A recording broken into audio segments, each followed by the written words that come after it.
unhappy with the teachings of the Buddha.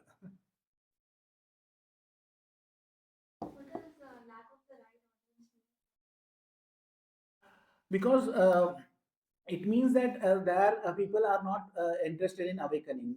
They may be more interested in this thing, distractions, or they may be in certain conditions where they don't have the means of doing that. One of the theories is that when the Buddha was over here, there was also in China, I think Tao or Confucius was there in this thing, and in Europe, Aristotle was the same period, because that period was agricultural abundance period.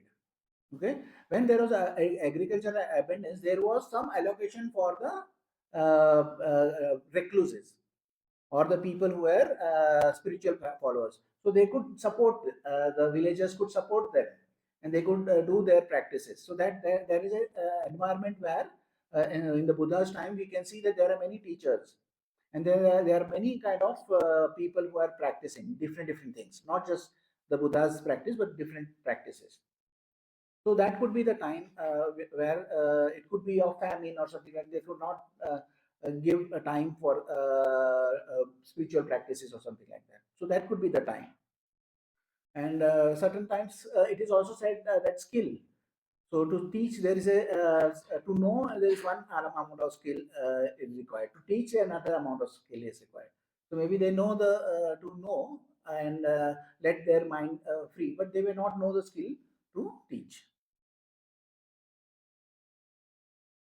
Yes. Mention at one point that you're not defined from the past, but from the future. And the second one. I don't remember what is this. Not defined by your past, but by your intention, and not your thoughts, but your determination. Determination, yeah. Not your thoughts, but Yeah. So whatever happens is when a thought comes up, say there is a thought of anger which comes up, then we kind of say that I am angry. But if you understand the arising of anger, then you can say anger is arising in me. So you see this difference in perspective. So when anger is arising in me, you can let that anger go. But if I am angry, it is difficult to change me, calm me down. determination not to get engaged. Yeah, so you want to sit, say, then you can put your attention on sitting. Your mind says, get up, or it is time, or it is, I'm satisfied, I think you have done enough. All these thoughts come, but you stay with that determination. Or if you want to be with metta, say, you say, I want to be with metta, your mind will have certain ill will thoughts, but you will are able to let go when be with metta. In that way, you can be defined by what is your determination, like where you determine your attention should be. Hmm? Yes. Anger is arising. Would be the same as I feel angry or I am experiencing. Yeah. I am. Correct.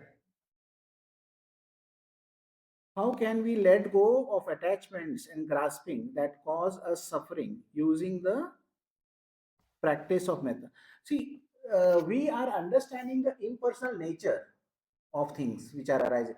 What is happening is when we are able to see in our practice that those things are not us, that's not me, it's not myself, then we are able to distance ourselves, like she was saying. That when we kind of define it in a way which is not personal, then what happens is it is able to go. So the metta itself is not the cure for it. It is the understanding which we develop when the practice of metta is there. The metta can be a cure for, say, ill will. But while doing that, we also understand the impersonal nature of our thoughts. When we are kind of knowing the impersonal nature of thoughts, our attachment to certain things which are there. See, we are attached to, say, sweet foods. And when we see a kind of a cake or something like that, then we can say that desire is there, but I also have a ability to siksar. By learning this practice, you can say I can siksar the desire for having that cake. and thus you can let go of your attachment to cake or something like that. I'm not sure if this was done or not.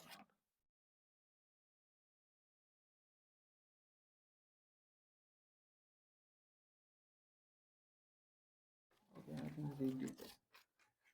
Anybody can ask questions or interrupt me, huh? Because I am reading this, but anybody who wants to ask or something comes up in mind, you just raise your hand. How to understand attachments from distractions, hindrances, how to map. So the mapping of attachments, we will go a little bit. You cannot directly map it because the source of it may be in the past, and how far in the past we don't know. Maybe one lifetime, maybe when you are a kid, something happened and that attachment was created. But why did that attachment get created? Because that happened. Maybe because the last life something was there. Why did that happen? Because some last life. And we can go back and back and back, and then certain times it is an endless process which is there. So, but you will be able to know what is happening in the present. So when we go to the teaching of the dependent origination, we will have more understanding of how this process itself works. And when we are having more appreciation of this process, we can map the process in the present, not based on past, but how these things are operating in the present. When we are able to see what is operating in the present, then we will be more able to distance ourselves from what is happening. If it is okay to ask, can you share both of your background and journey to monk?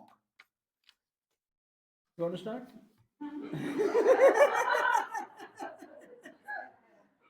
Many lifetimes ago. Yeah, I mean, so I grew up in a small town in Iowa. I was raised Catholic. Had the images of the saints around me. And I thought, oh yeah, that was really cool. They all lived hundreds or thousands of years ago. So there's always something in me that was reaching out to the spiritual, the divine. I had really lucky to have a really great teacher who introduced me to meditation when I was about 13. I tried it, liked it, and then for some reason gave it up. When I was 19, I came to Bodh Gaya to study about Buddhism, and I was like, yep, okay, this is it, this is me. And it just felt like it clicked. It felt really wonderful to be able to meditate and do that. So then I was about 13 years or 15 years, something as a lay person. I did some Zen meditation, Theravada, different places. Was in Myanmar for about a year doing meditation there. And then eventually I felt like, well, I have to do it. I have to become a monk. And so I left, went to Malaysia first, ended up ordaining in Thailand, was there for about 2 years. And then, yeah, did a bit more wandering. Malaysia, India, America, just kind of going where things take me. So that's the short answer of it. That, tried to avoid it for a long time, and here I am. So for me, it was a kind of a journey of dukkha in that sense. So I was working in a MNC bank in customer service. So there was a lot of things which was happening, and then I was my father himself was very much interested in Osho. So I have kind of grow up while listening to Osho. So spirituality and everything was there in the family. My mother and father had also changed their religion. They became Baha'is. So they were very open. And so we used to go to temples, we used to go to gurudwaras, we used to also go to churches. In our house itself, we had the Quran also, Gita, Kitab Aqdas, which is the Baha'i Bible kind of thing. We had Bible, we had Gita. So we came up or grew up in a family which was very kind of open, and the Baha'i community is also very open. It is a community where there is no temple. You have a community center where you go in one day, once in 19 days, which is called a 19-day feast. So, but it has certain aspects of religion, which is the continuation, which is considered to be a continuation of the prophets. So it had the concept of God, omnipresent, omniscient, all that kind of all-knowing God, which I never kind of resonated with me. So I was always not with, and my mother was also okay that whatever you want to do, you do. So later in life, I was basically I became an atheist, and I was following Ayn Rand, if you remember the philosophy in America. So objectivist, rationalist philosophy. So that is something which appealed to me because it was non-religious, and it was I could not connect with the concept of God. So I was doing my own thing, but I had this spirituality and idea of spirituality also always there with me. And when I was a kid, Goenka ji used to come. So Satyanarayan Goenka and used to come in the morning. There was on the Sunday there would be one religious leader would come on the DD channel. There was only one or two channels in India at that time. So that time there used to be a channel which the Satyanarayan Goenka used to come, and I used to listen to him. So I somehow connected with something which is happening, which is very good, and this person, the way he is talking. But I was a kind of a fan of all speakers, spiritual. So I had no radar or any kind of compass. So I used to have read this Reader's Digest and all the quotes of the great philosophers and everything. So there is a page where there is a quotable quotes. So there I used to read everything, and I used to agree with almost everything. So did not have compass in that sense. So I liked Goenka ji also, and I liked all the gurus which would come. There would be a Sikh guru which used to come, and he used to give talks, and then there were other gurus also they used to come. So I was interested in all of these things. But later in life, I had a difficult time. The corporate kind of grind and this half yearly kind of review and yearly review and all this thing was there. So I had this idea about doing something else. That time my mother was very ill. She had cancer, and I needed the money also to kind of support. And we were always strapped for money. So we had comfortable lives, but always just less than what is needed, So at that point of time, there was a person who came in our life who was a grief counselor, but she was a spiritual person, and she introduced us to the Buddha's teaching in a practical way. So she asked us to read the book of the living and dying, Sigyal Rinpoche. That was about the concept of death and life, and over the many lifetimes, and all those concepts were very clear. And we kind of become very much accepting of the death. And my mother was also basically, she was also an atheist. She used to follow the Baha'i religion, but she used to say to their go there and say that first I am humanist, then I am a kind of Baha'i. So she was also had that idea of how this is how it works. This is how it's just a journey in life, and the death is a part of life which was there. So we were very much kind of grateful for that. So my bent of mind became more real. Then I determined that I will do the meditation practice. So after my mother passed away, I got a chance to kind of go and do a Vipassana retreat. That time I had this experience which kind of changed my mind. So that experience was so real. It was sixth or seventh day, and this whole body was like a bubbles, and this is called bhang, they call it. So that experience of bhang I had, and when I had that experience, I said, oh, something real is there over here, something which is different. So my bent of mind had started at that point of time. Then I started the way Goenka ji kind of taught the teaching is also very secular. He is not a religious kind of way he is teaching. So it was a very secular way of teaching the teaching of the Buddha. So I used to get the newsletter also. So I used to go through the stories, the suttas, which was kind of re-explained without the miracles and everything. So my interest grew in this. Then what happened was that I uh, was not able to give enough time to meditation, and I was having many problems in meditation also, because I was chasing experiences, because I had this experience of bhang once or twice, and I was chasing that experience. Then I found Bhante Dhammagavesi on YouTube. I was searching Vipassana headaches. I kind of was searching all that. So I got Bhante Dhammagavesi saying that how you get headaches because you are not relaxing. You are kind of doing too much effort. And I said, oh, relax. I'll just try and relax. And I started doing this practice and with just the relaxation. I was not doing the 6 hours correctly there. So, but I was I accepted the relaxed step, and I was doing the anapanasati with the relaxed step. And I could do a little bit, but I could not get time. Then I thought, what should I do? That time, for some reason, I did not want to marry. So then I said, I'm already 30 plus, 35 plus, and I'm not inclined to marry. What can I do? So then I decided to become a monk. When I searched, the only place I found on the search was Vatmananachat, which is a very rare thing. They were themselves surprised that how did you find us? You know, we are very rare. Normally, Burma is very famous for monasteries and all these things. But I was getting this Vatmananachat, so I said, okay, I'll contact them.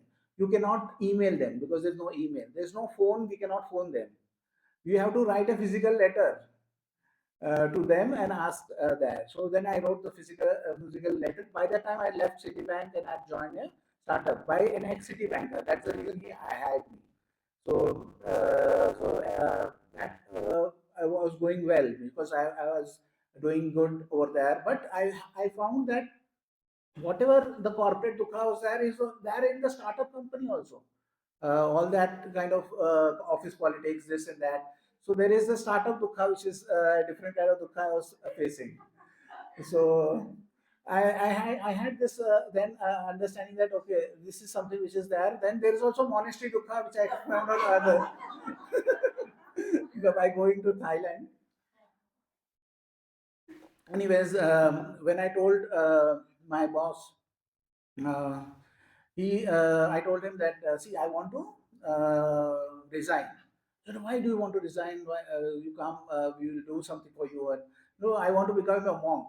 I'm going to Thailand. He said, if you had told me anything else, I would have given you a counter offer. But as he was from kind of a spiritual family himself, he said, I will not stop you. Just give me my replacement. Find your replacement, and you can go. So I said, okay, I'll take some months and I'll find a replacement. So I found ex-city bankers itself to replace, and I found my department, 2, 3 people. I got them started, and then I left. That's how I started my journey in Thailand. After that, I found out that my chasing of experiences was going on still. So I was still chasing these experiences which I was having. I was having a unique experience because I'm doing a practice which was a unique thing, which was relaxing in the in breath, relaxing in the out breath, and I was not practicing the 6 hours correctly. Then I thought, after 1.5 years in Thailand, I thought I want the teacher. I want to go to the teacher directly and learn from him. I want to go to Bhante Dhammagavesi Singh. So then I left Thailand, and there was also a big story which is there. There were difficulties I had, and I found out that Bhante was coming to Indonesia in Bali to do retreats. Then I went and did a retreat with him, and I thought, okay, this is the practice, and now I know I have what I am doing wrong in the practice, what I am doing right. So the instructions which are there, how it is given. So that time I went there and I was so kind of impressed, and I told Bante, I want to ordain under you. Bante, I think, did not take it seriously. So he said, oh, go to Sri Lanka. My student is there, Sister Kema is there, and she will help you. So then I went to Sri Lanka. She helped me ordain once again. So I had to disrobe from there. Then I had to come over here and then again ordained. Then when Bante came to Malaysia to do a retreat, I took a higher ordination under Bante. There was a Burmese group of monks who had come for the Sima ceremony. So they ordained us. me and one other monk, they ordained. Then I continued practicing with Bhante and helping Bhante and Sister Khema. So Sister Khema decided to come to India.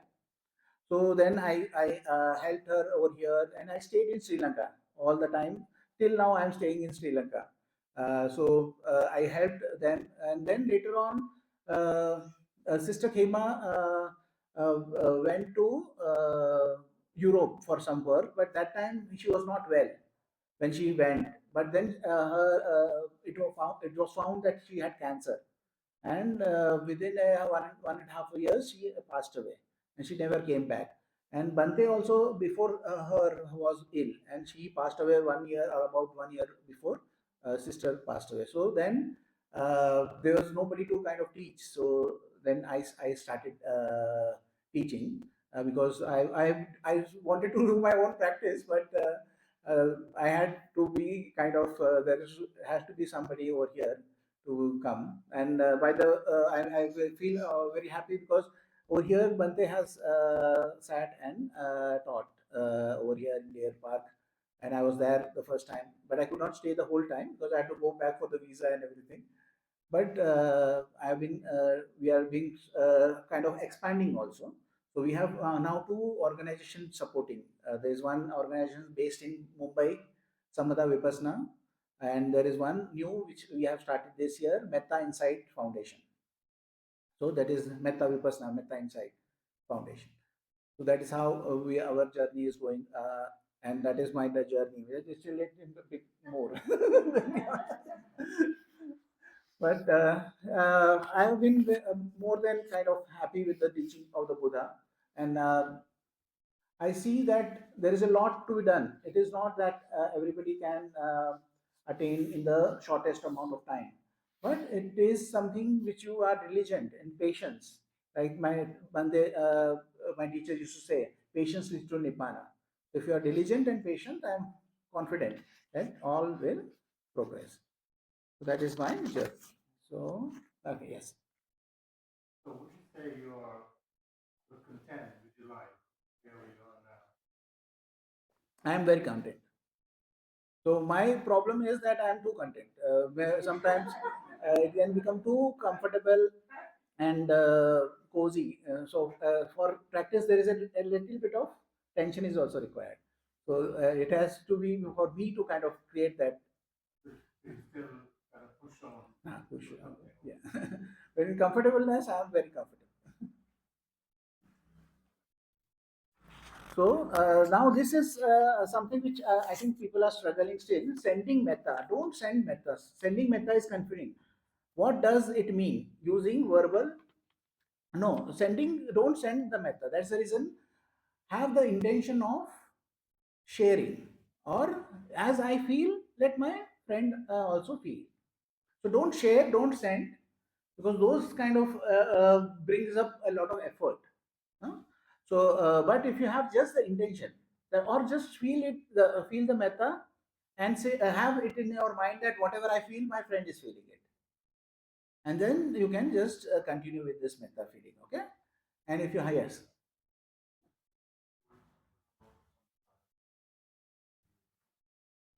See, samsara just means that the life, the cycle of life, the circle of life. We say now the circle of life, as we see in the this thing, nature, is that animals or something like that eat grass, say, and they build up a body.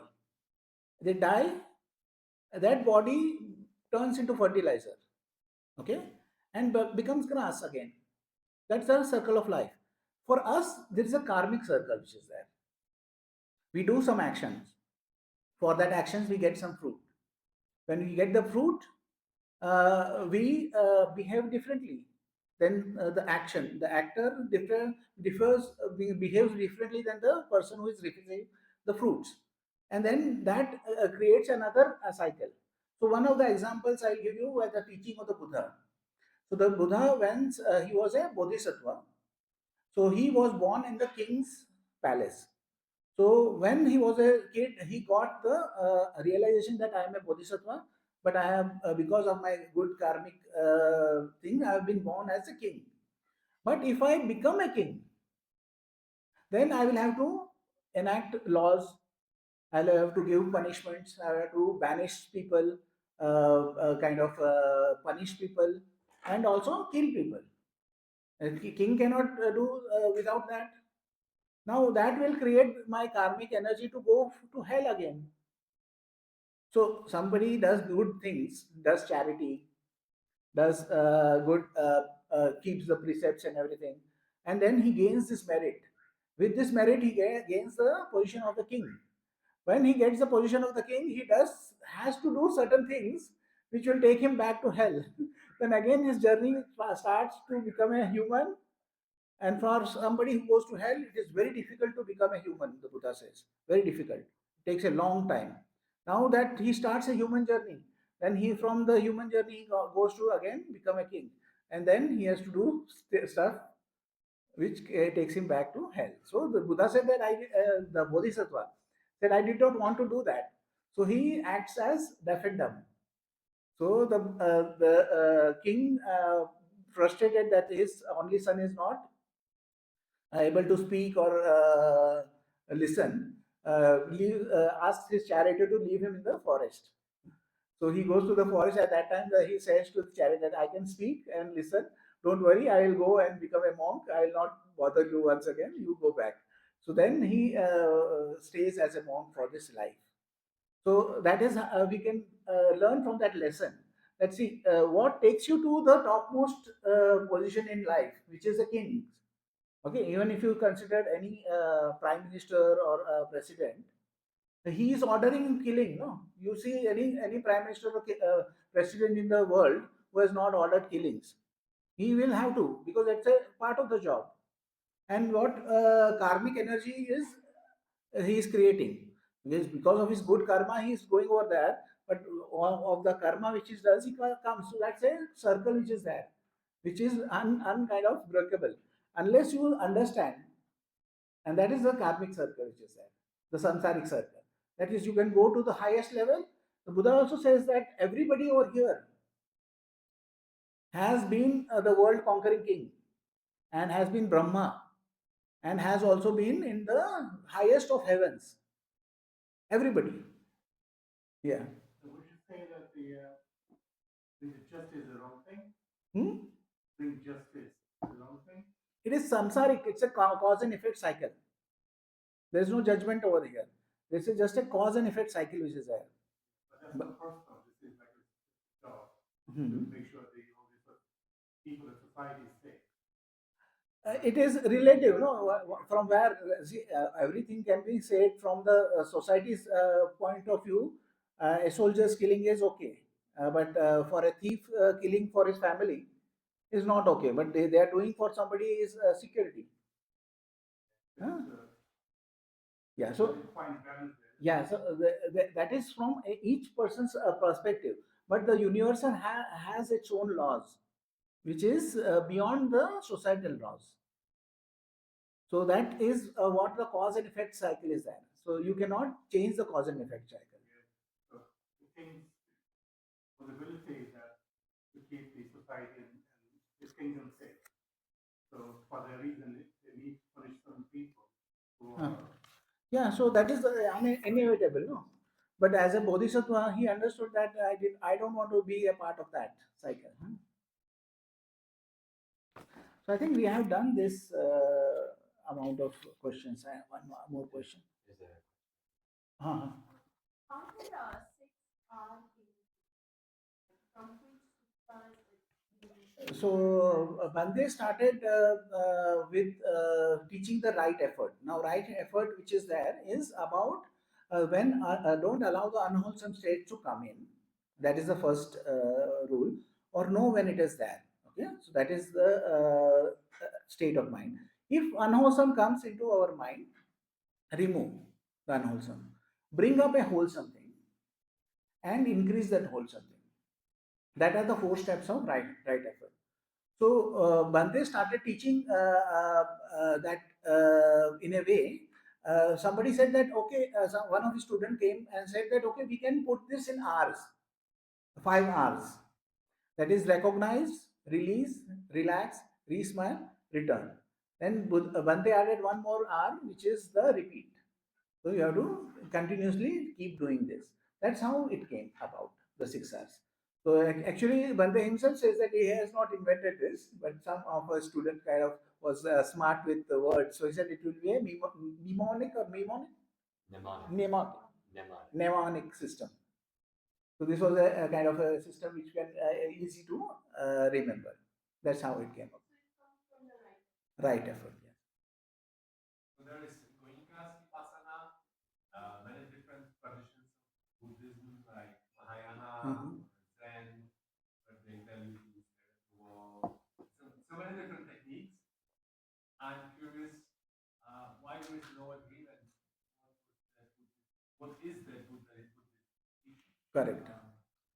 So- by the way, I love this technique the most. So Bhante said that he has done a few other practices. So one of the things Bhante said was it was an emphasis on commentaries. Okay, so the 2-year retreat which I just spoke about, that 2-year retreat when he had completed, they said that oh, you have reached this level of attainment. But Bhante said, when I examined my mind, I thought no, that I have not attained that attainment. And he was disappointed and kind of disillusioned. Then he left that practice and came to Malaysia. He left Burma, and then he had come to I think Thailand. From where he came back to Malaysia, and he started staying over there.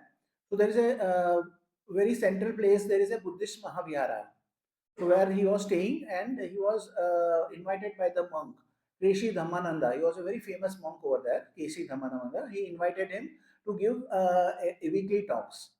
So he was staying in that monastery. So that time somebody came and said that see, there is this book which has come out, translation of Bhikkhu Bodhi, which is of suttas which are in English. So we want to offer it. So he said, I was more than happy to get that book. So when he started reading the suttas, he found out that the way he has been taught does not agree with what has been written in the Buddha's teaching. So he said that, but the Buddha is teaching about meditation. Nobody told him about the suttas, and the sutta is teaching about meditation. Because all of the suttas we read is from the Majjhima Nikaya, and that is we are connecting with our practice. Okay, this also 107 is showing the whole practice. All retreat is the same, no, almost the same. So he was very surprised by that discovery. Then when he was reading Anapanasati Sutta, he realized that there is a relaxed step over there. So when he saw that relaxed step was there, then he said, how do we relax? Then he asked others. Then they said, no, you become relaxed. Then I said, then the Bhante was saying, how can we become, because this is instructions. How does the results appear in instructions? He trains thus. So if he is training in this way, there it should be an action from our end rather than a result. So then he was once after giving a talk, he was going towards his kuti. Then he thought, what should I do? What should I do? What is this relax? And then he just let go, and he found that there is a he was in tension at that time, and the tension kind of went away, and he felt a little calm. This is something right. I will practice in that way. So then he went and to his kuti and started doing meditation. He said, in these 2 hours of meditation, he gained so much insight that he, in 20 years of his meditation, he had not got. So he got very excited that this thing which is there is real, and what the way he did the practice with the relaxed step is really making a difference. So then he went to Keshi Dhammananda and said, I want to go into a cave. So from Malaysia, you can go to an area in Thailand, in the southern Thailand, where there are caves are there. So he went to one of the caves. So he would have 1 meal a day, and he would have this book. He would read Majjhima Nikaya and practice. And then he would kind of see how this practice is going. After some time, he was called back, and then he started writing a book. And then he said the practice he called was Samatha Vipassana. Samatha is tranquil wisdom. Insight is Vipassana, meditation. So he named it Vim. So we kind of honor that name also over here, the Metta Vipassana. Okay, that Vipassana is there.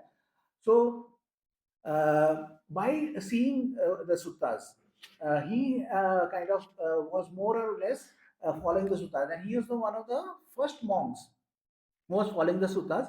But there was one other monk who was there, who was Bhante Punaji. Bhante Punaji is also a very famous monk. He was a Sri Lankan monk in Malaysia. So he was a very famous monk over there. If you Google also Bhante Punaji, you will find a lot of talks and his books and all these things. So once Bhante Punaji was there and he came to where Bhante was giving a retreat. Then he said that whatever you are saying is correct, but you are using the words of the commentaries. Use the words of the sutta. So he is also one of those monks who is considered heretic because he started with the suttas teaching and teaching of the suttas. So one of the first monks who was there, Bhante Punaji and Bhante Vimalansingh, were the first monks who used suttas as the basis of the practice and based the practice on the teaching of the Buddha himself rather than on commentaries and rather than on some previous teachers' teaching. So it was from grounds up created and crafted from the teaching which he learned from the Majjhima Nikaya. So that's the reason this is a very unique kind of practice. Now I think many of the teachers are using sutta readings in their retreats. There are many. Some traditionally who are not using are using it now. I listened that I found out that in Australia also there is some group which is there. They started using the teaching of the suttas in their retreats. So that is how this is unique, and agreement is not there because it is commentaries and teachers. So they had their own experiences. Like I had my own experience, which was very unique. So I was doing my practice, which was unique, relaxing in breath, relaxing in out breath. So what would happen is after about 2 months, 3 months, my mind would just go quiet, and I want to sit. Then I sit. Then my mind wants to go and sit in lotus position. I can sit in lotus position, but for a minute, not long. That time my mind would say sit in lotus position. I would sit in lotus position, and I can sit there for 2 hours. Then I was after that I had to go to the shala, the main hall. So when getting up, I thought, oh, my joints will be all kind of locked in, you know. But when I got up, there's no pain. I was flexible. When I walked, there was no pain, nothing. I was very comfortable. Then I sat in the hall. 3 hours I sat, nothing. I was able to kind of be with the object of meditation, and that level of kind of concentration, you can say, that level of concentration stayed for 6 days, 7 days, but in a diminishing manner. So if I was sitting 3 hours and comfortably, then I was sitting 2 hours comfortably, 1 hour struggling. Then I was sitting 1.5 hours comfortably, then I was struggling for 1.5 hours. So that was diminishing. And after 6, 7 days, somebody said something to me, and I got very angry, or my mind exploded. And I said, "Oh, I have to go back and do this practice and go and have that experience once again." So I would practice diligently again for 2 months, and then 2.5 months again I will get this experience. Again after 7 days it will go away. So because I was doing the practice in a unique manner, I was getting unique experiences. So in that sense, I understood that how others could also. So like there is, I may be. I may be doing wrong. I don't remember the practice Bhante was doing. I think Mahasi Sayadaw, no? Sayadaw practice is there, no? The 16 jnanas. Um, that comes from the commentary. But who Sayadaw, no? I mean, Mahasi. yes. Mahasi Sayadaw, the 16 jnana. So the Mahasi Sayadaw has 16 kind of knowledges or 16 experiences. And Bhante had that 16 experiences exactly the same way. So he said that that happens, but it does not lead to where it is required, because it is based on a unique experience, based on unique practice. So people get entrenched with that understanding of the teacher's practice. So if I had started my own practice, then my experience, which is that others would also experience, but is it going to leading to insight? Is it leading to kind of release? Is it in line with the Buddha's teaching? So that becomes the question. So that's the reason I think everybody had a unique way of doing it, and experiences were important, and they kind of got locked into that. That's the reason there are many different way of doing it. Zen does it differently. Mahasi is there. Then there is one other Burmese technique which is there, which is you used to do that meditation. PAOK, PAOK's technique. So there is many different techniques which are. So that is my guess that because that experiences are in line with the meditation they do, they get entranced in that thinking. And then there is also something like unchanging. Like Goenka system is very rigid. If you even do one retreat outside the Goenka system, you are banished. You lose your karma points over there. Yes.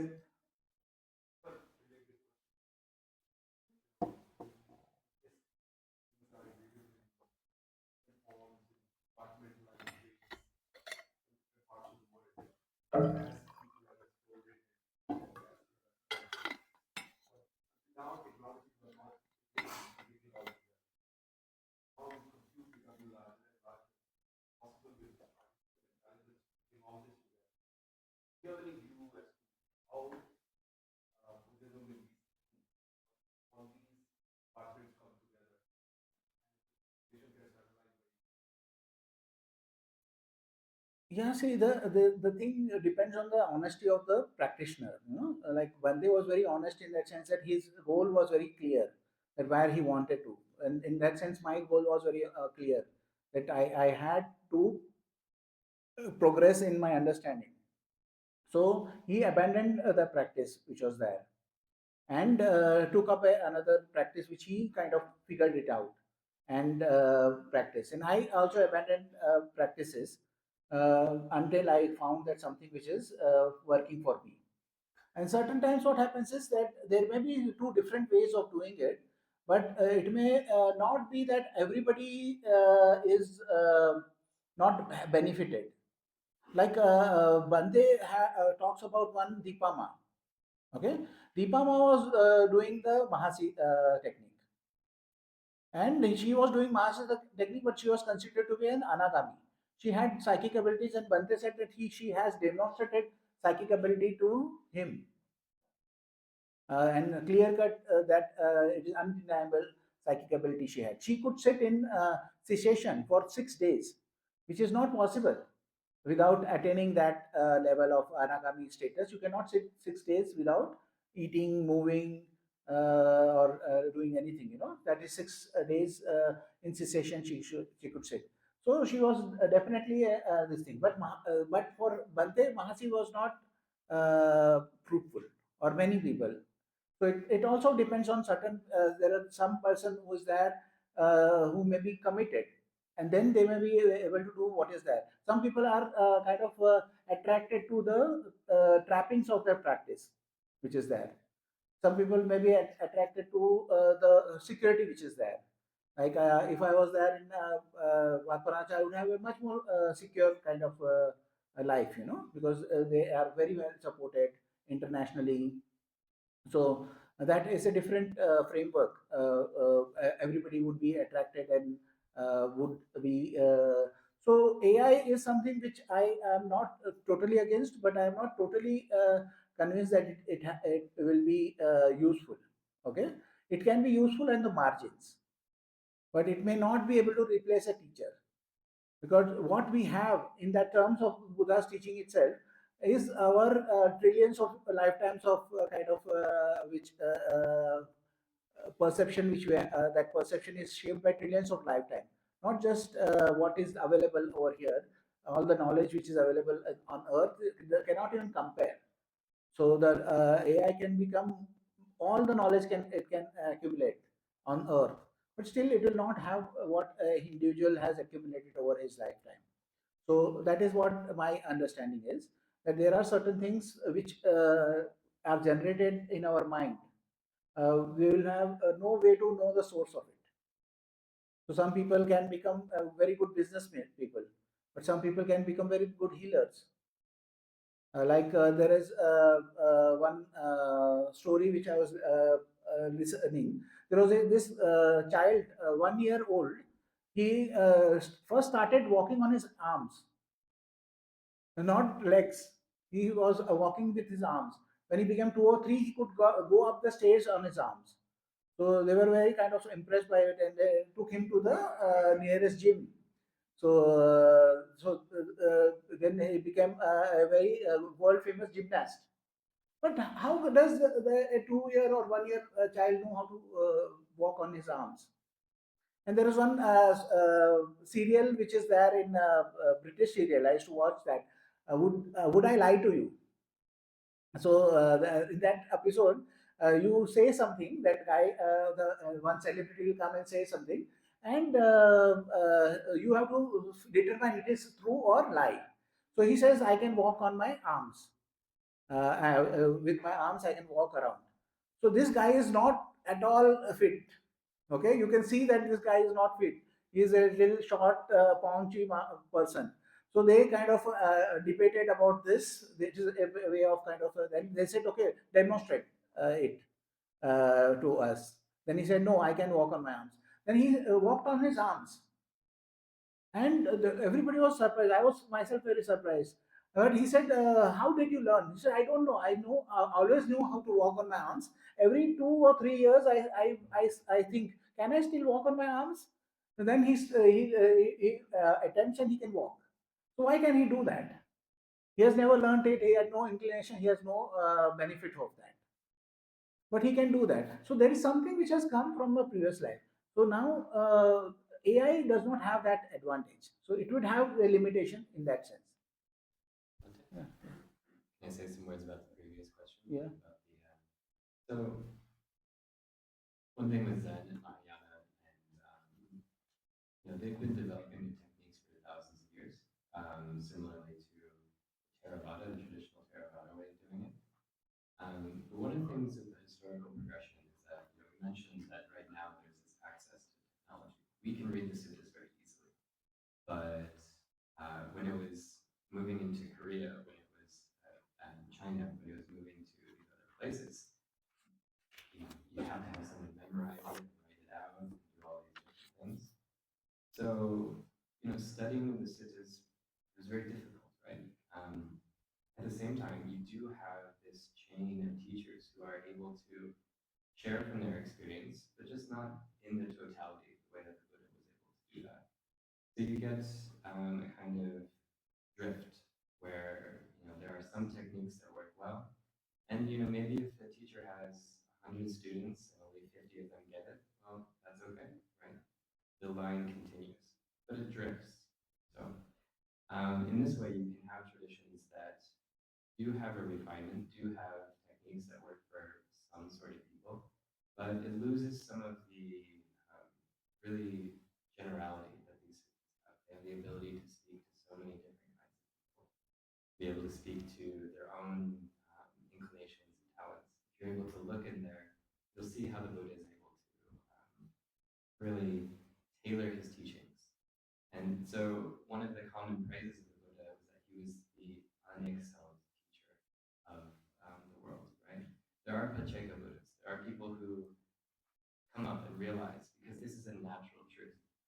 This is a natural truth.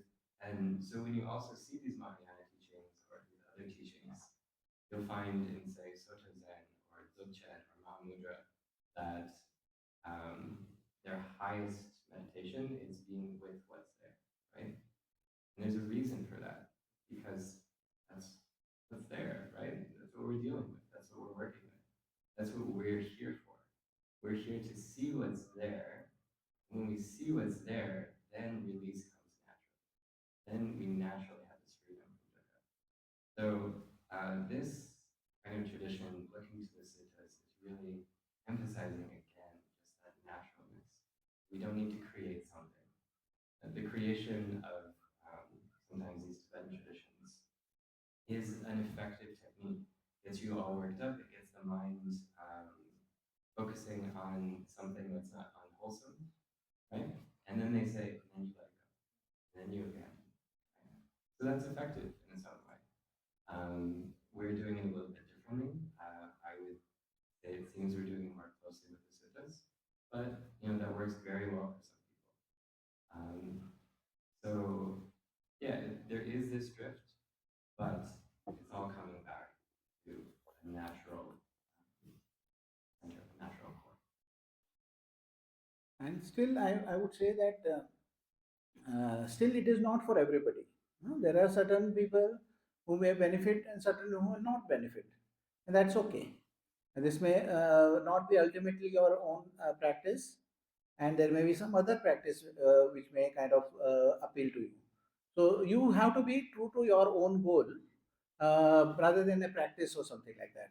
So as if it resonates with you, if it benefits you, then you continue. And if it does not resonate, if it does not kind of benefit you, then you search for some other way, because not everything is for everybody.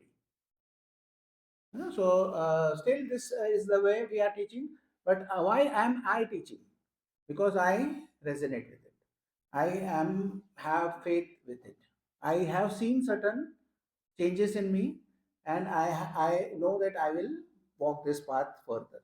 That's the reason I teach. But for you to be a student, it is up to you how it resonates with you. Yes.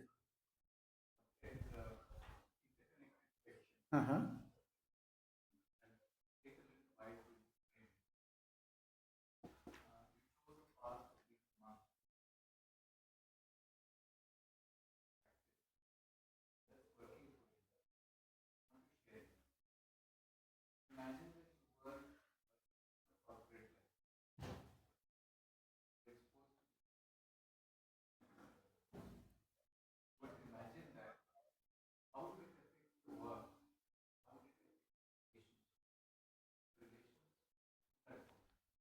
Yeah, so I have naturally thought about those things, and certain things, certain ways I behaved that time, which I would have behaved differently.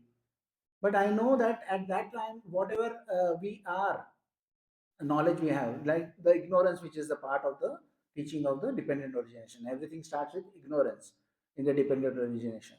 So now, when we know that there is ignorance which is there, not knowing, is there at that point of time. We cannot go and see that, okay, we get to think, okay, now I know certain things and I behave differently. Okay, that is how we say, "Oh, I know now I would have behaved differently, I would have done this differently." So a concrete example of this is which happens with monasteries. So there is one in the one monastery, there was this guy.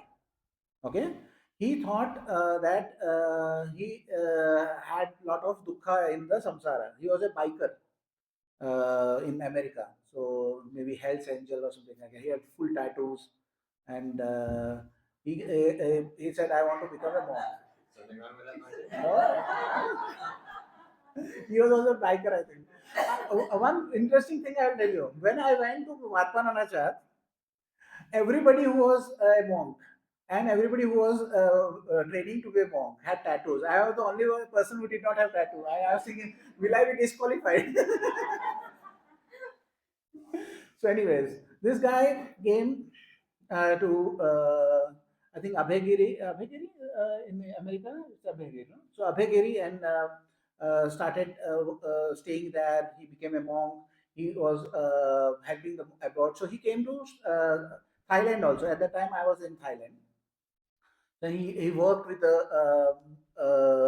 Thai monks, and he learned Thai, and he decided then that he has understood the practice. Now he will behave differently when he goes back and in the life. So he disrobed and he went back. He again, after 6 months, said, "I want to again become a monk." Then again came back to Abhegiri. And then there was one other guy who was there. He also said that the same thing has happened to him thrice. 3 times he became a monk, and he said, "Oh, I have now a handle on life." Disrobed, came back, became a monk. Again, he disrobed, came back. Third time also he disrobed and came back. So then it is I have thought that, oh, I will behave this way. I know what is the correct way of doing it. I would not have been upset. I would be more kind of diplomatic over here. And why was I dissatisfied? Because I was fighting the reality of whatever is there. And all those things I had, my mind was there. But I also realized that when we have incomplete knowledge, okay, so we may have that incomplete confidence also. The confidence which we have can be incomplete. But when Bhante is teaching the practice and how to take it home, in the last day we will go through that some of those teachings. So Bhante is concentrating on what is the practical aspects. One is behavior. How do you behave with others? And how others behave with you. So one of the things which he says is, how do you know this practice is effective? The one way you can know the practice is effective is that your behavior changes in life. And somebody says that you are behaving differently. You are more calmer. You are more wise. And that is how when we know. So I may have some ideas about how I could again live my life in Citibank and kind of thrive over there. There was a few things I could have done differently, but overall, the life is so complex and complicated that it is only by living it you will know. So I will not I know that I will never know what was the exact formula. Only you will know in your life by living it and practicing it. So there are certain our guides who are there, online guides, and they have perfected or I would say they have accomplished their living in life also. They are lay people. They give their time for teaching others. They kind of live their life also. They're very difficult situation, but they are able to manage and cope and be in a very wholesome frame of mind. So that is possible by others, but I cannot claim that I would be able to, in a way which is there, which would be more speculative for personally saying that. Okay, yes.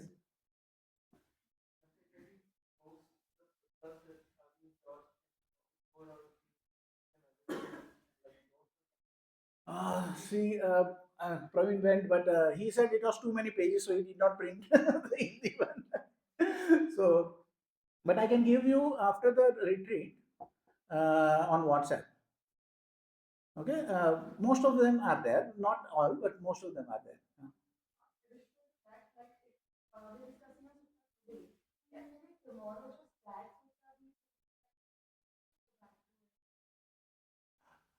I'll have to ask, check with Praveen if he's willing to print out those suttas because I think they have a limitation of this thing. Maybe we can send somebody out and get that done. So we'll check. Then we can maybe post one over there, and anybody who wants to read, they can read and post it back. Bhante, the one thing comes to mind, if maybe there's a tablet around or somewhere, then they could read it on the tablet if it's the central location. Yeah. Maybe. Yeah. Think about. I'm not sure. I had a tablet. I did not bring it this time, but I could have because the Kindle was there, so I could have done that. But now it is not possible.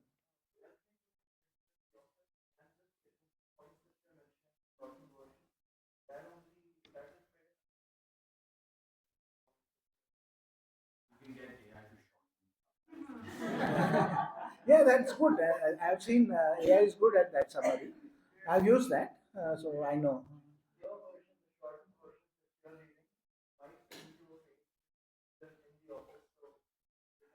No, I'm willing to kind of get them to print the whole thing also. So maybe we can keep it in a central place where they can, or we can just keep it over here, and anybody wants to take out, and so I'll get something. I'll speak to them tomorrow. Okay? Uh-huh.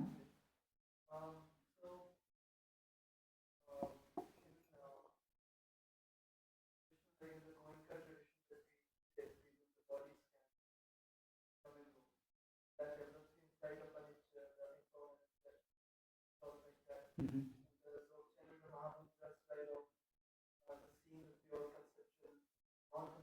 This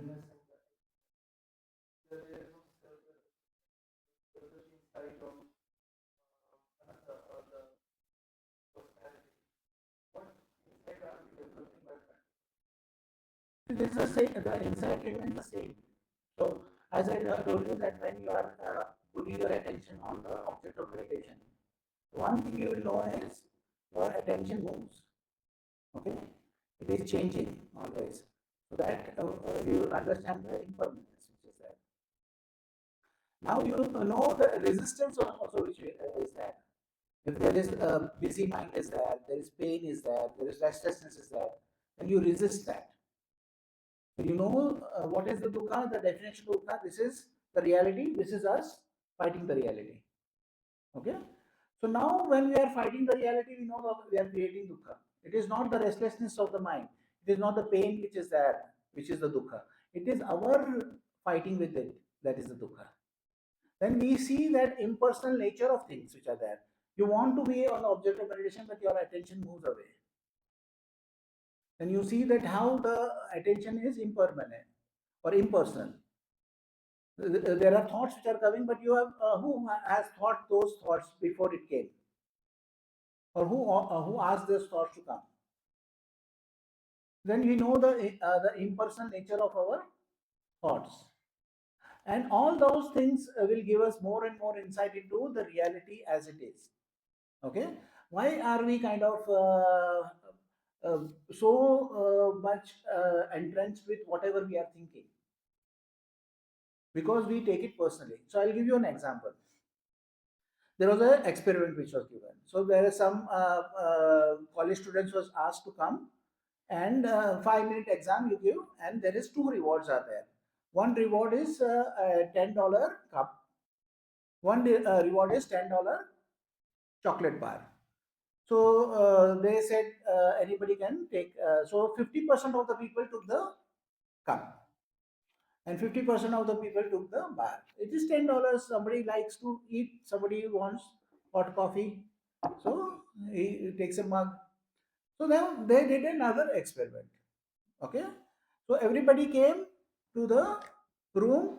They already had cups on the table, and they said there is a 5-minute exam. The reward is a cup, which is $10. So you can give the exam. So they gave the exam. I said, okay, 1 minute before you leave the exam hall, this is a chocolate. Okay, anybody who wants to keep the cup and take the chocolate, you can take the chocolate. Chocolate is $10. The cup is $10. 80% of the people took the cup and went away. They did not exchange. 80% of the people. I said, okay, next experiment. The next experiment, what they did was they gave one chocolate a bar and the table. They everybody came, said 5-minute exam. Your reward is this $10 chocolate bar. So they gave the 5-minute exam, and before they went, they said you can give your chocolate and take the mug. Okay, so 80% of the people did not give up their chocolate. So then they figured out that when this mug or chocolate was there with them for 5 minutes, it is my mug, it is my chocolate. If what is mine, I will not give. When the mug and chocolate was had no choice, it was not mine was there. So 50% like the chocolates and 50% like the mug. Now you think about how much attachment you have for the thought which is there in your mind. You are not able to give up your ideas. People are willing to die for their ideas. They would rather be miserable than give up the idea because they take it personally. So that is how we, knowing the impersonality of the thoughts can be so useful. Yes.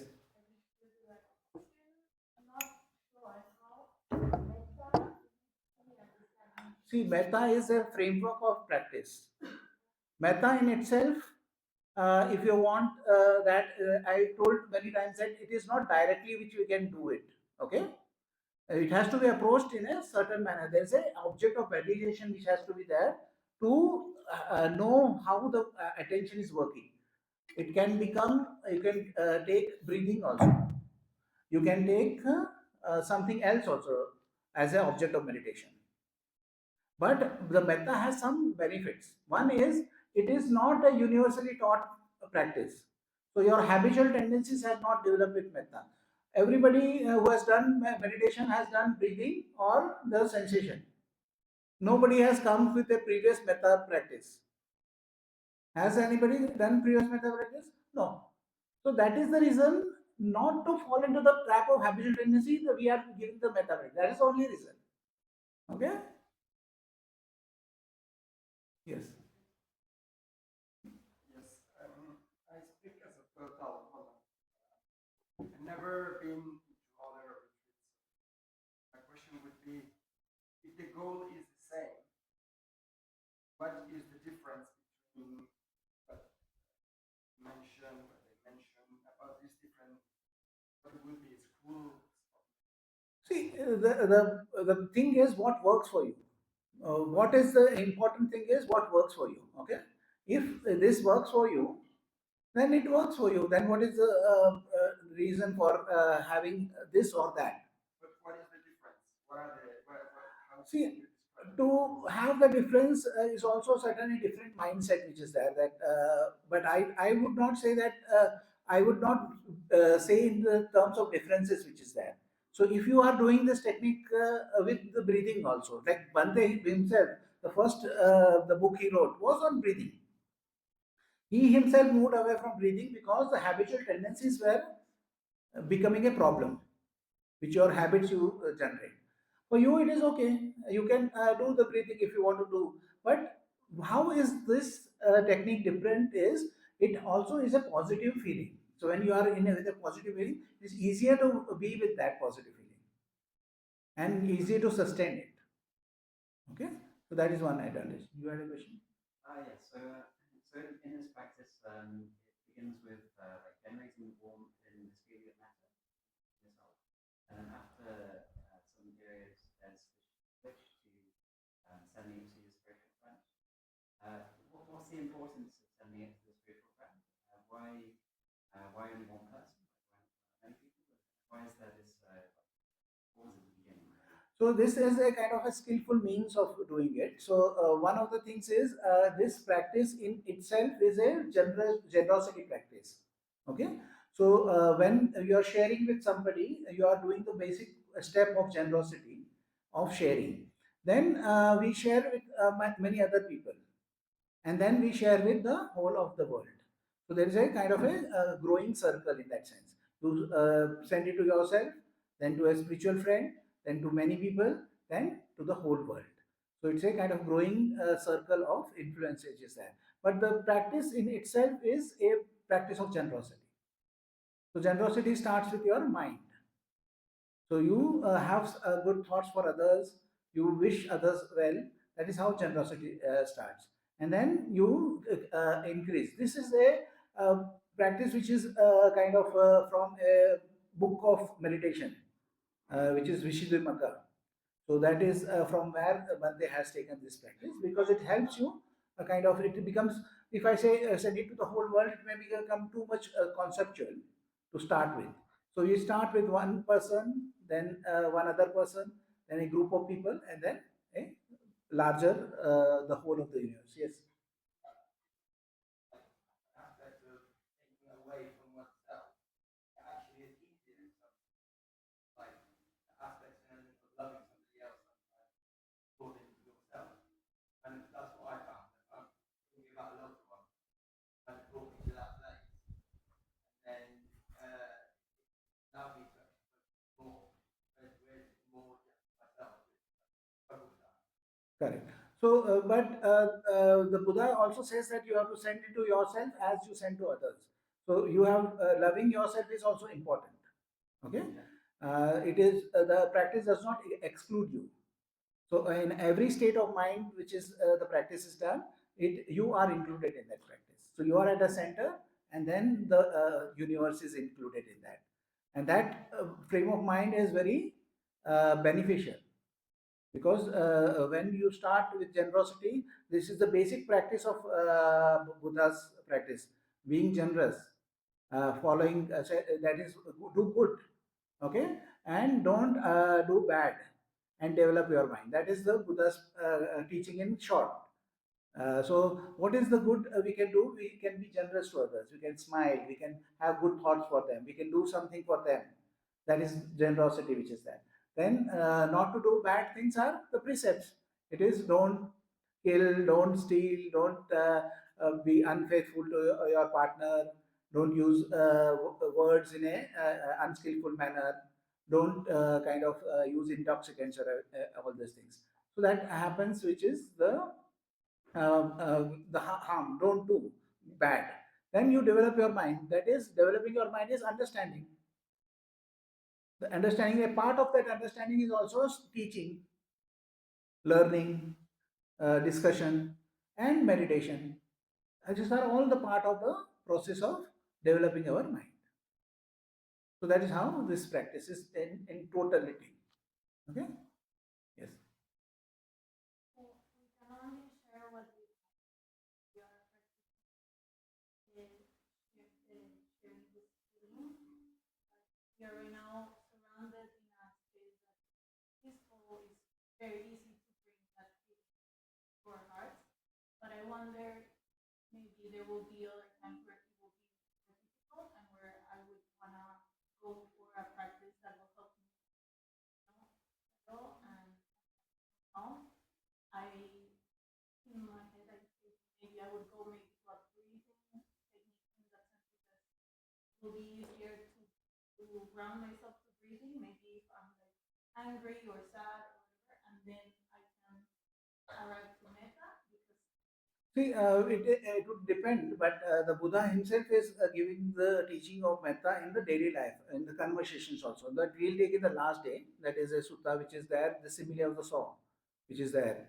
So, where the Buddha is saying that however the person may communicate, you have to communicate with metta.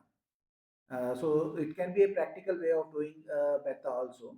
It is based on your habit. What are the habitual tendencies you are creating? And learning. So breathing and going to the breathing is also a habit.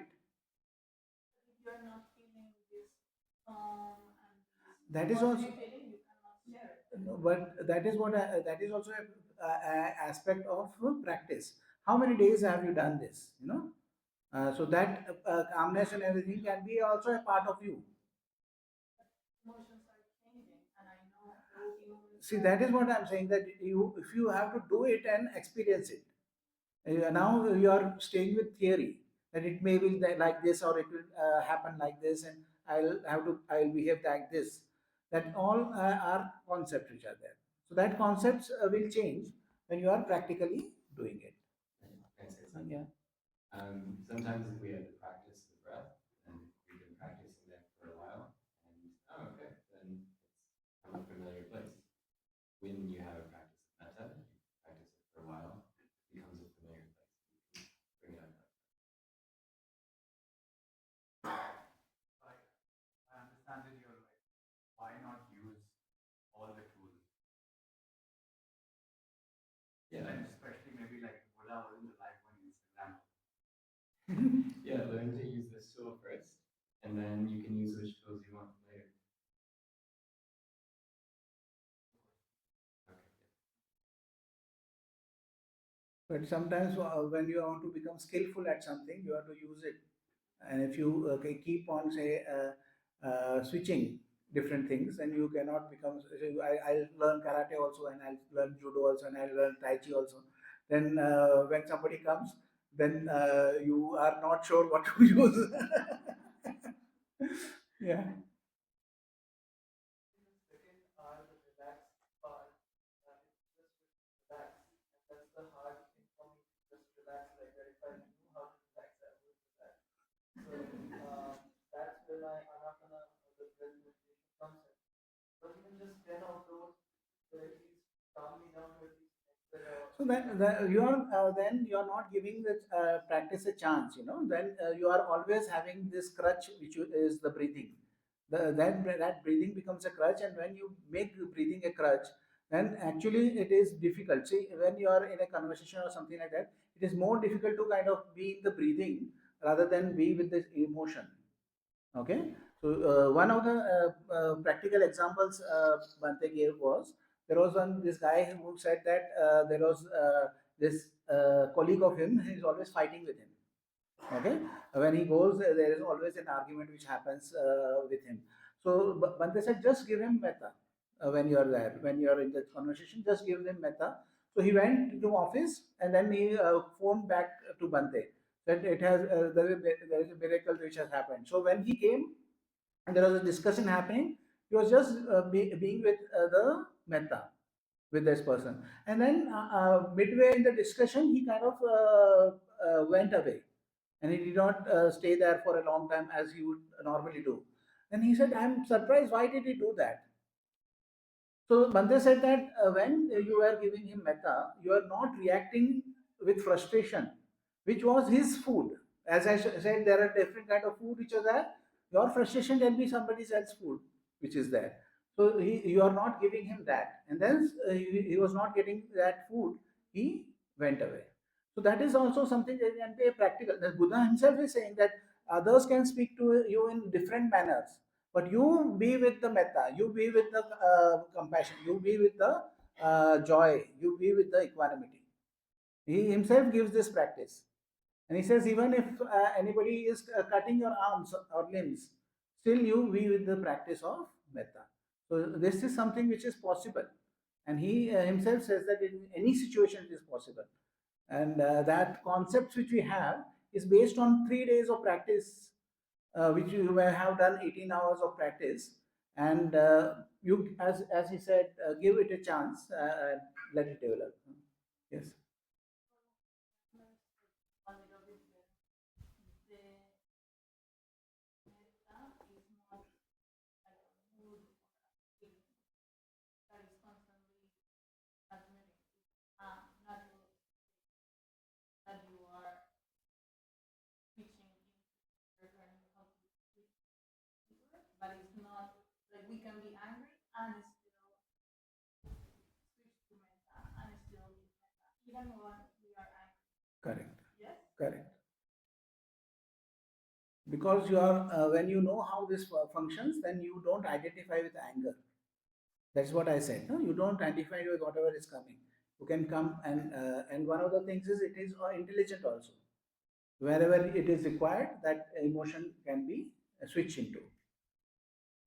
Yes, you had a question? No, you said you had a question. Okay. Okay. You- Is it true that there are like more or less refined types of piti? And how do you There are different names given. You can say that there's piti, sukha, pasadi, all these different names have been given. So, but it is on the same scale. So, it is difficult to kind of separate and say, oh, I am having piti or I am in sukha or something like that. Is it true that one type of piti will be transformed into another kind of piti? Yeah. So Bhante explains it in a way that the grosser it is, there will be more excitement. The finer it is more superior. So you may have a certain excitement which is there when you win a match or something like that. That excitement is there. But say if you have a promotion or something like that, and then you say, I have after 5 years I've got that kind of satisfaction which is there is different.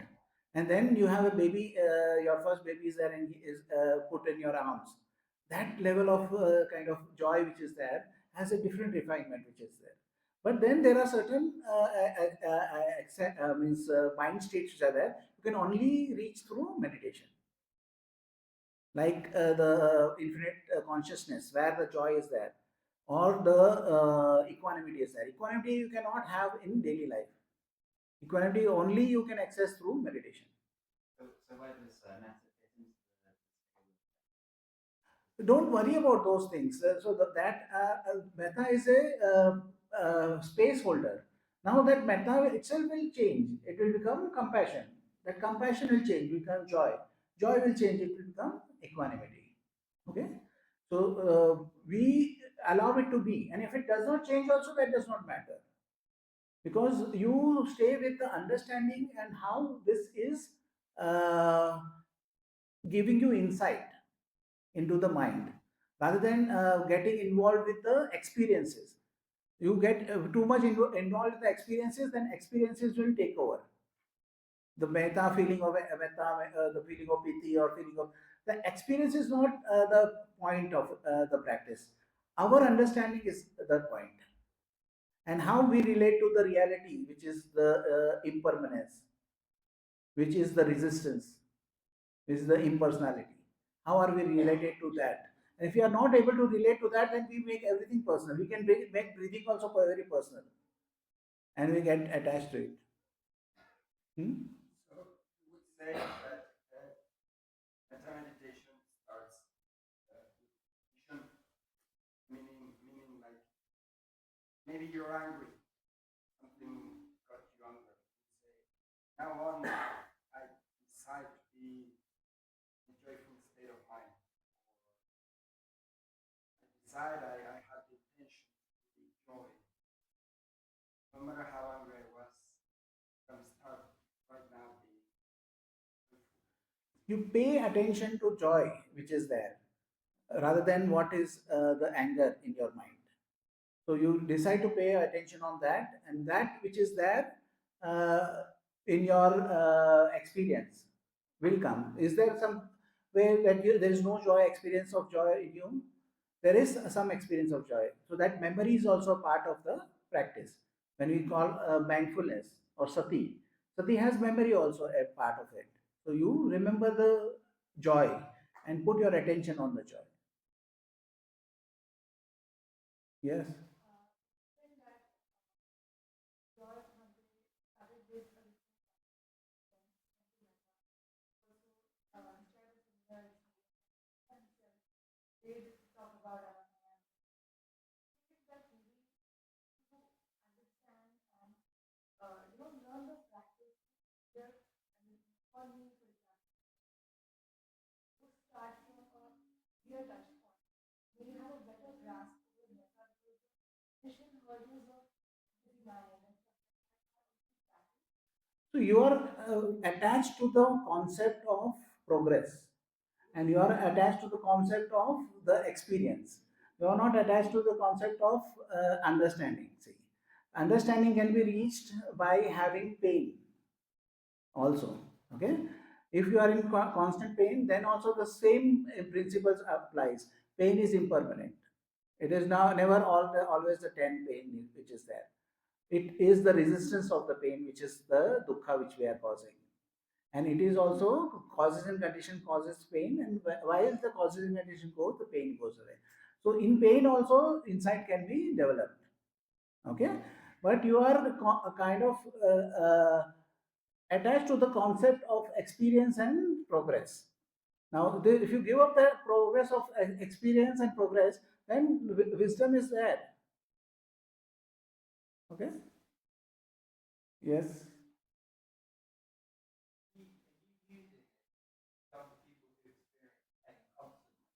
By the way, I am going to have two questions only. You and because it is already too late. Huh? Yes. Yeah, like constant pain. The people who are born with some sort of disability. Uh-huh. Is there an example of these methods? See, there had been one of the patients of one of the students of Bhante who was on his deathbed in Malaysia. So in Malaysia, where he was staying, he used to go to hospitals, and he said that when I used to teach them who were there on the deathbed also, they could understand what was happening, and they could actually change their mind. And he was also, when he was a layperson, his mother used to have a hospice. So he used to work with terminal people also.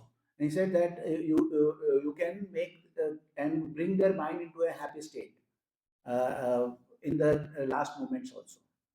So that is something which he has done. Yeah.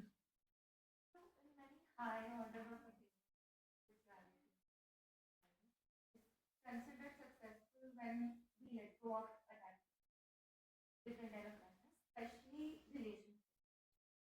When we practice metta, can be a very good, but I feel there's some sort of internal duality in it that love comes with attachment, and when I get into this practice of feeling full of love, I'm also not particularly like letting go of my attachment. So, So how do I find the balance? you have to find the balance by knowing that it is not about attachment. Okay. When we are having a image of a child or a puppy, there is no attachment which is there. We are not expecting something which is there. When we are giving, we are generous. We are giving something to a beggar, say. We are not expecting the beggar to give us something back. So that is the concept of generosity. So we start with the concept of generosity, and the practice itself a practice of generosity. And the Buddha has given this practice more times than he has given the practice of breathing. And more times he has mentioned the Brahma Viharas. Kalama Sutta also I mentioned that Kalama Sutta, where it is the most one of the famous suttas, where Buddha says that don't believe just because it is from the ancient. Don't believe just because your teacher is saying that. Why did the teaching of the Kalama given? Because they were very confused. But what is the practice he gave after that? He gave this practice of Brahma Vihara. He started with metta, compassion, karuna, mudita, upekha.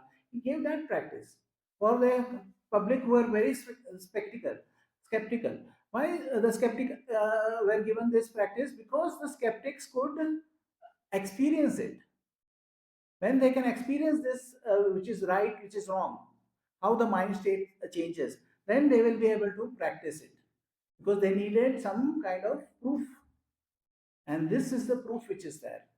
And certain times you have certain hindrances which are there, you have to get over that hindrance rather than get over the practice. So that is also individually we have to see how are we related to it, and how we can gain insight into that practice. A short question. What was the name of the book that you said on which the instructions? Majjhima Nikaya, middle length discourses. You said something on Nibbāna. Vishuddhimagga is a commentary book. Oh, Metta. No, it is a general commentary book where many meditation techniques is given. So one of these techniques is about metta and how it can be done. So it's the Buddha has given the technique which is for all directions to all beings, but just to help you kind of get into that groove, we have this was devised, and that is what the Bhante has taken up. Okay, some of the people today were given some other people to send, so they have not all come back. So. So Nitya, Charlotta, Michael, Bawas, Channing, Benjamin, and Devi, you please meet me in the dining room. Thank you. Okay. And this last question is, can we use mudra during meditation? If yes, which one Buddha used? I don't know which one Buddha used, because it is all very many stories which are there. You can use mudra if you want to use. If you don't want to use mudra, it is up to you. Bhante did not specify anything. He said your arms has to be in a comfortable position. Whatever, it can be like this also. It can be like this. It can be like this. If you like, even I used to do this because I used to see those statues and I used to do this. But then you have this tension in the fingers. So see that your arms is there in a comfortable position. Certain times you may have to have a pillow and put your arms, so then it will help you ease the pressure on the shoulders. That is something which you can do. Okay. Okay, then we'll share the merits now. May suffering ones be suffering free, and the fear struck fearlessly. May the grieving shed all grief, and may all beings find relief. May all beings share this merit that we have thus acquired for the acquisition of all kinds of happiness. beings inhabiting space and earth, devas and nagas of mighty power, share this merit of ours. May they long protect the Buddha's dispensations.